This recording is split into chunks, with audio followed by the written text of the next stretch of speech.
one thing to know about Atal'dazar is that this is the most ancient troll city, maybe the most ancient city in the entire world. Atal'dazar was fashioned and began its creation even before Zinashari, the core of the Night Elven Empire. What we learn about Atal'dazar as we quest through here is that this is technically a Titan facility. And what is said about Atal'dazar is that the trolls, built these big ziggurats up high on the mountains. And that's kind of like we kind of have very general, basic information about them before we arrive here. We know that the Zandalari have always kind of valued the higher peaks of Azeroth, this being one of them, as a result of their connection with the Loa. So being in higher places allows you a better connection. I think part of the reason for that is because of the higher elevation gets you closer to the sun, which I think is part of maybe where the Emerald Dream is. And the higher that you get on mountain peaks, I think the closer and easier it is to establish those connections. Another example of this would be the fact that Freya bound the wild gods of her choosing to the Emerald Dream on top of Mount Hyjal, allegedly one of the highest peaks in Azeroth. And up here, near this Pterodax Loa, up near some of the greatest heights in Atal'dazar, we have kind of this light kind of coming down from the sky. This could just be stylistic choice, but there's something very similar to this throughout the Emerald Dream. So there's a possibility that there's like an insinuation that high peaks allow you to get a better connection to the planetary bodies, which could truthfully link to or be home of some of these realms that we have otherwise not really known the physical location of. Now, trolls didn't start this way. They didn't start with massive gilded cities and huge ziggurat pyramids or any of that stuff. In fact, they started down in Nazmir, down in the muck, in the mud. Very primal, very blood magic, kind of sacrificial, kind of dark ways. And it's said that the first king, the first troll king, King Dazar, basically led the trolls out of the muck and the mud and helped them ascend to a higher level. Now, that's all fine and dandy, and that's great, but I think we would also be a little blind to not stop and realize that as one of the earliest primitive mortal races that was capable of perhaps civilization and community on Azeroth, predating most of the mortal races that we have today, allegedly, the Titans took a particular interest, of course, in the Zandalari, and spared no time integrating them into their plans, and using them to help build and flesh out these facilities, and even help maintain and protect things like Uldir, a Titan testing facility found down in Nazmir that we will eventually make our way to. Now, Uldir is a massive Titan facility, like most of them, and as such, it has multiple parts, okay? So it's not just one large facility. You also have the Underrot, which is a dungeon beneath Uldir, which we're going to have to go through and talk about. But before you get to those, you find yourself dealing with Atal'dazar, and also later on King's Rest. Now, Atal'dazar is basically a tribute burial ground where the greatest kings, conquerors, and tyrants, or that's King's Rest, really. The greatest kings, conquerors, and tyrants of the Zandalari are stored, their spirits and bodies preserved, presumably intentionally for eternity. Atal'dazar itself as well, though, I believe, is a giant ordering mechanism put in place by the Titans. Shocker. When we come here, and we're going to go through this dungeon, of course, but you can fly through it. When you come here, the water here is special. It's not just normal water, is it, chat? What is that? That's the same type of shit that we see coming from Tierhold. Same type of shit. It's orderly, it's special water. It's special, clean, purified water. And the big like theme with the Zandalari and the Atal'dazar and King's Rest is gold, right? They plate things, they paint things with gold. In fact, they even have orderly puddles of gold that we're gonna see in the dungeon. And essentially what Atal'dazar and King's Rest are, when looking at it from a zoomed out basic perspective, is they're a preservation mechanism. It is a facility that uses and houses constructs that help to preserve the spirits and bodies of fallen Zandalari. Now we kind of see how this might kind of lean into perhaps a little bit of the Titan stuff. Now, here's the thing. This is obviously modeled off of some real life inspirations. I think Zandalar is very much supposed to remind you of Machu Picchu, and the use of pyramids and preservation is not exactly something that's foreign to some of the ancient civilizations of Earth, right? It's not weird to have burial rites where you do some of these preservation things, and some of those cultures believe that it preserved the body and the spirit as well. In the case of the Zandalari, it preserves both. So when we go through King's Rest, that's how King Dazar is kept around. They're basically being held in stasis, chat. Not being allowed to move on to the afterlife. Zandalari, as old as they are, already illustrate some of the Titans' proclivities and penchant for wanting to preserve things. And that's what Atal'dazar and King's Rest are all about. So let's read about Atal'dazar. Atal'dazar, for millennia, the Zandalari kings were laid to rest within the tombs of Atal'dazar, secluded high atop the mountain, Mugamba. These pyramids grew more elaborate with each passing ruler, so they started small and got bigger as they expanded. As new rooms were constructed to house the deceased's vast wealth. Now, these once pristine halls have been corrupted by the Prophet Zul and his trusted lieutenant, Yasma, who seek to twist the power of these ancient kings for their own dark machinations. Simply put, if the Zandalari had not been preserving their fallen, Zul would not have been able to do this. So the fact that they kept their souls and things like that around is part of the reason why Zul was able to do it. Outsiders, the temple belongs to my master now. Ah, right. Soon, Zul will awaken Dazar. Then the Troll Empire will rise again. So I forgot that Yasma actually turns into a Nerubian type entity before this dungeon. It's in the quest leading up to it. She consumes Shadra, the spider Loa, and she basically turns into a fucking Nerubian. That's insane.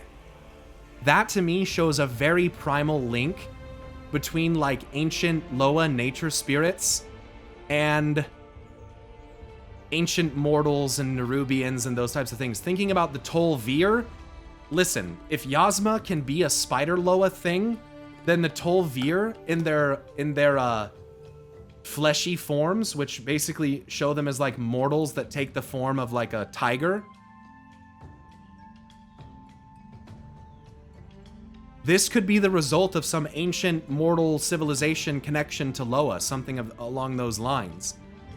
And it just brings into question like some of these things that we're told are like, that are they're being displayed to you as though it's like a new thing. Kind of makes me harken back to like, what were things really like? You know, were the Tol'vir originally these type of beings that got turned to stone by the Titans? Probably. Yeah, probably. Probably. You know, were dwarves or earthen formerly dwarves or some type of flesh humanoid that got ordered and turned into stone? Yeah, probably. You know, they're not very original in their own creations. So when I see backwards things like this happening, where she is essentially becoming this like Nerubian half Loa demigod thing, that's pretty fucking crazy. And then we later get the example of quite literally Vol'jin becoming the Loa of Kings. So I think it's a pretty big deal. Now, unfortunately, by this time, and in cutscenes that have already passed by that we haven't seen, is when Rizan undergoes this undead corruption at the hand of Zul.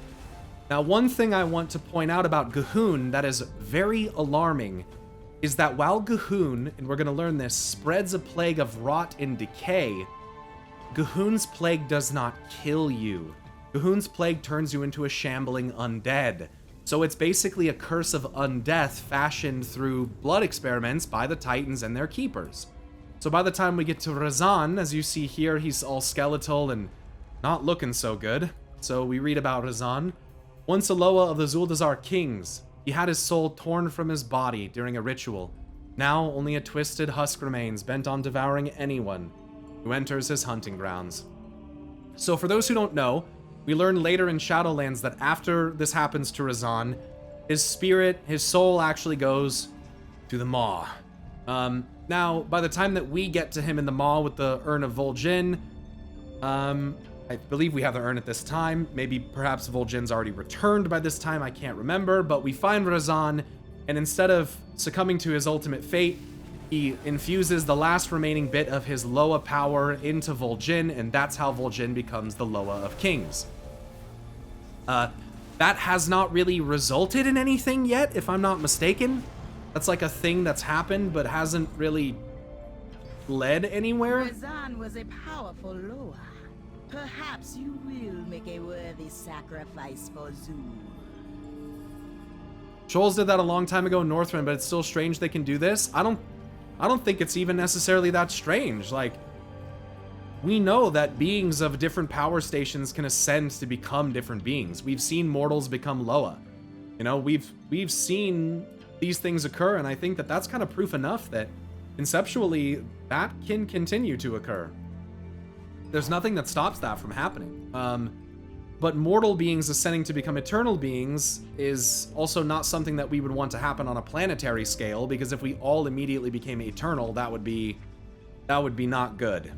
That would be really not good. Hell, we've seen disembodied spirits become Loa. True. Loa is a very, very kind of like general term for like ascended, like spirit, you know? And it seems like even things like wild gods, you know, the fucking trolls call them Loa, even though they're, you know, in the eyes of maybe druids, they're not Loa. They're basically Loa. Like, they're nature spirits bound to an ephemeral realm beyond reality and take on roles and classifications and potentially jobs that, you know, otherwise they wouldn't. They're all very, very similar. But I think their origins and their influences upon them could potentially be different. Wild gods being maybe more orderly on the Titanic side, maybe more ANR side of things. Loa maybe kind of being more tailored towards like something along the lines of like Elune or something. You know, it's definitely a gray area where things very much bleed together. Now, we're fighting all these shambling horrors, witch doctors, that kind of stuff. These are Zul's forces, Prophet Zul, who is working on behalf of Gahun to basically bring about this prophecy that he foresaw. And because, like Noble mentions in his video that we watched yesterday, because Zul has foreseen these things, like the Cataclysm and stuff like that, or Zulathra, or just whoever fucking foresaw that, you know, he's following along with this and trying to, like, make sure that these prophecies come true. But as you guys know, yeah, you know, it doesn't always go like that, because sometimes we kind of blind ourselves with our belief of what our place within a supposed prophecy is. So that's kind of what happens to Zul, I think. Next boss here, we have Vol'jin. In life, Vol'jin was a trusted bodyguard of Yasma. Since his untimely death, she has used her newfound powers to reanimate the corpse of her former lieutenant, who can now serve for eternity. So with Yasma's ascended powers, she had the ability to basically reanimate with this dark voodoo, this undead Vol'jin. I tear you apart!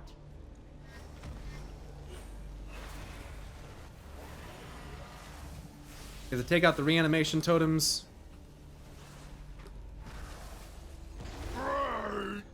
And Vol'jin is not looking good. He's obviously being held together, it looks like, by some sticks. This honestly reminds me of Argus a little bit, how he has like spikes driven into him. He's kind of being held together by like stakes. It's kind of fucked up. He's got no eyes. They're dark pits at this point. And he is undergoing rapid decay. So if he's not being sustained by these reanimation totems, he literally is decaying and falling apart. Master, It's pretty gonna metal. Build me again. Boltal in pieces again. No matter. I can rebuild him. But when you die, there will be no coming back. True. Yeah. Well, technically not. One thing that's interesting is when in Atal'dazar, if you look up, you do see this kind of like golden trail of clouds kind of leading up to the sun. Could just be a coincidence, but as I've tried to note before, the connection between light and the sun and old gods, or not old gods, Loa wild gods in the sun, high peaks getting closer to the planetary bodies above us, or celestial bodies above us. This could insinuate something. Perhaps some type of connection between Atal'dazar and the sun. Maybe the Emerald Dream or something along those lines. Just some things to think about. So we'll go through the middle here now, just because it saves time.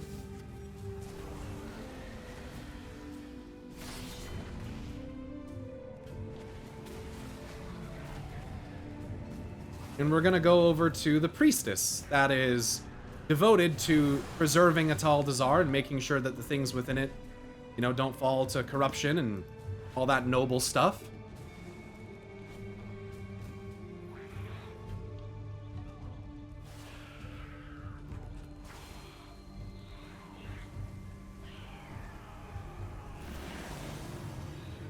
Now, I think the presence of dinosaurs, you know, I don't think this is a stretch of the imagination, but I would like to think that places with dinosaurs in the game are probably likely to be some of the most ancient places in the game. So areas like Zandalar, like Ungoro Crater, like the Isle of Giants. I think those places, you know, where you have dinosaurs, maybe are some of the oldest places in the whole world, and Zul'Dazar and Atal'dazar are certainly no exception.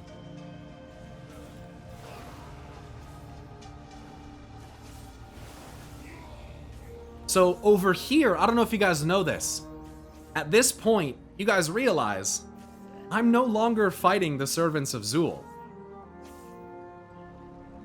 I'm not fighting the bad guys anymore. Do you guys realize that? These are Dazari honor guards. These are Zandalari who are tasked with protecting this place. But we don't really think about that very much. We don't really care, because we're here for loot and to clear the place out, right? Are they undead? No. These are not undead. These are perfectly normal Zandalari. See this?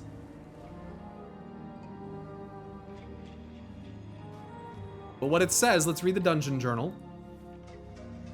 As a fanatical defender of Atal'dazar's golden sanctum, Priestess Alunza, Alunza, by the way, has come to cleanse the temple of all corruption at any cost with molten gold. So one interesting thing about the mechanics of this fight is a mechanic called transfusion. Priestess Alunza will expel pools of tainted blood at random locations and coat players with molten gold. When she reaches 100 energy, she casts Transfusion, which channels a ritual of purification, inflicting shadow damage and healing her for healing her health. Any player with tainted blood will cause the priestess Alunza to lose maximum health. So how this basically works is she's using gold as a transfusion. She wants to... Basically what they will do is they will use this orderly gold substance as a transfusion material to replace the corrupted blood, so to speak. And I believe this is done as a preservation mechanism. And so we'll watch this happen here.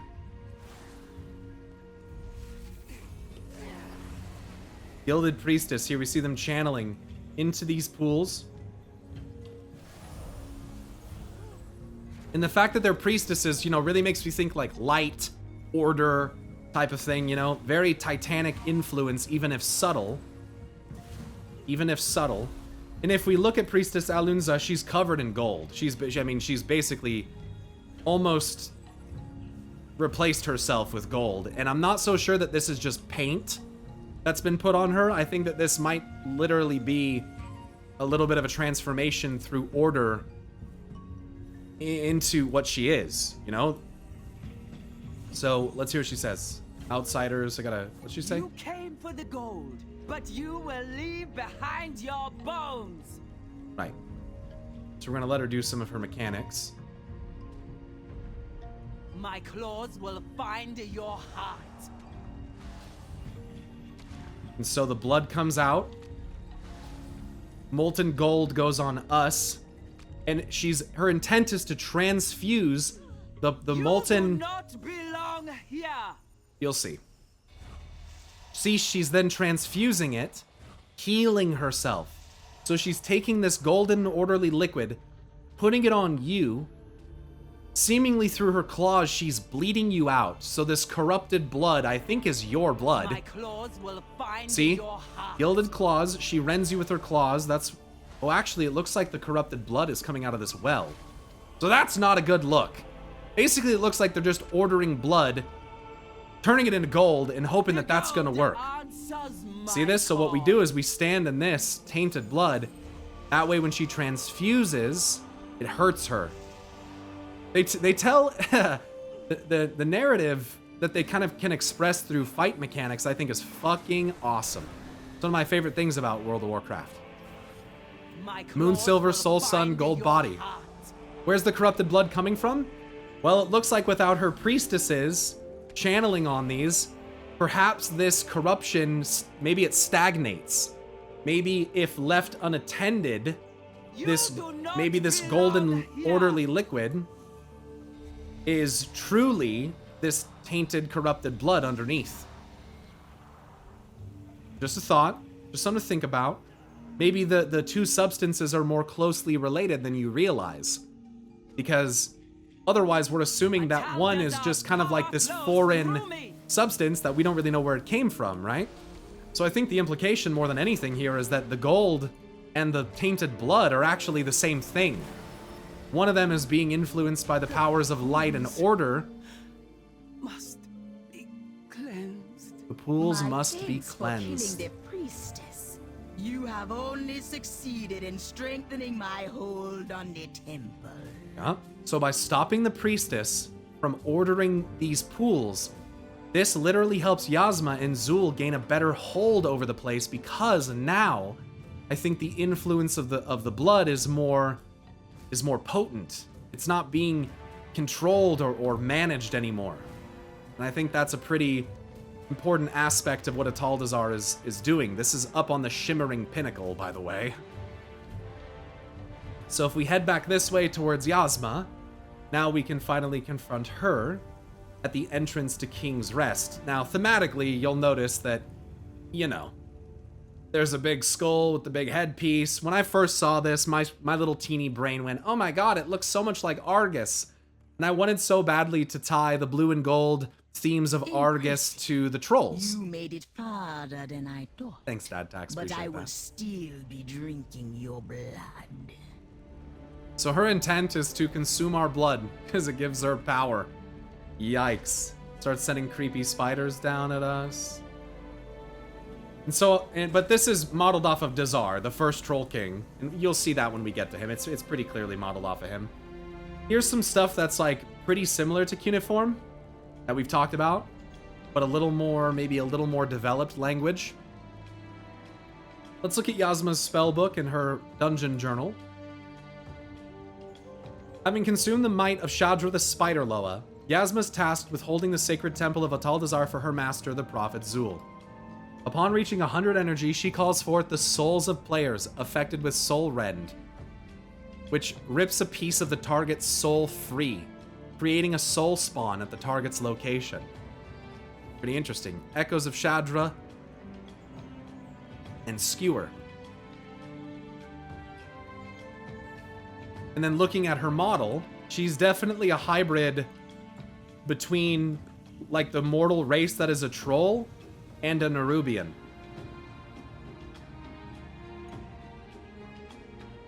This is why the connection with Shadra the Spider Loa is so fascinating to me. Because perhaps it was these kind of negative aspected Loa or kind of sinister type Loa that were maybe kind of expunged or not really worshipped as much anymore. And so it makes me wonder, you know, how do we go from troll? How does Akir, Nerubian, troll, how do they relate to one another? How can this be? How can this happen? It's the type of stuff that goes through my brain when I see these types of things. So she has Soul Rend, Soul Spawn, Echoes of Shadra, and Racking Pain. You had a theory that the trolls might have been descendants of the Karaji, of the Nerubians, of the Akir, you know, insert whatever here, and I think that that's not even originally my theory, but it's a theory that I agree with. Very much so. I think that there is a definite link between what we consider to be separate old god races and the initial mortal races, guys. You have to, I think what we need to start realizing that those two things are linked more closely together than what people realize. You're not separate from the old god races. You're not. Things are not so divided up as we're made to believe. I think that some of these mortal races really did exist prior to what we know as their first days. Like, that's insane. She can split souls with Nerubian blood power. Old gods, Blade of the Black Empire, rune blades were created from old gods. Now that's a thought. That's a thought. Dazar will awaken soon, but you will not live to see it.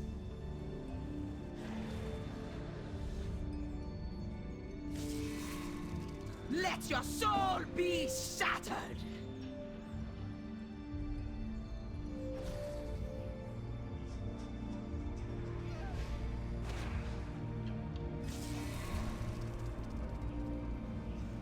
Or part of my soul just fucking died. Or she corrupted it.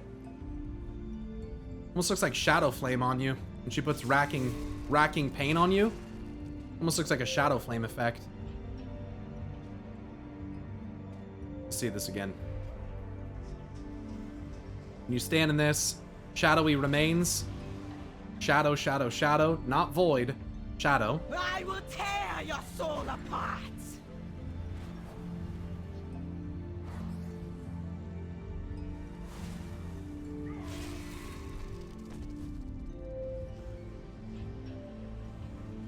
Her spell effects are pretty cool. It's just shadow. I think the flame was maybe one of my abilities, making it look like there was two different. Yeah, I think it was making it look like there was two different colors going on.